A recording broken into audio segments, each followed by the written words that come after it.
పడుకునే ముందు ప్రార్థన చేయడం అనే అంశానికి వస్తే ఇది చాలా ముఖ్యమైనది.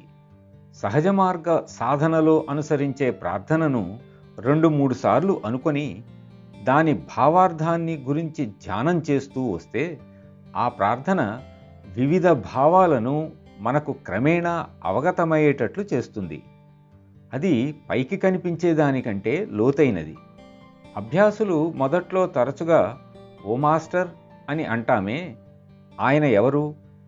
బాబూజీ సత్యోదయంలోనూ ఋతవాణిలోనూ దేవుడు ఒక్కడే నిజమైన మాస్టర్ అని అన్నారు కదా. మరి ఈ మాస్టర్ ఎవరు? మీరు బాబూజీని నా మాస్టర్ అని అంటారు. వారికి లాలాజీ అనే మాస్టర్ ఉండేవారని కూడా మీరే అంటారు. దయచేసి ఈ సందేహాన్ని తొలగించండి అని అంటారు. మాస్టర్ అంటే ఏమిటి, ఎవరి మాస్టర్ అనే వాటిని అర్థం చేసుకోవడానికి సులభ మార్గం రాత్రిపూట ప్రార్థనాభావం మీద, దాని అర్థం మీద ధ్యానం చేయడమే.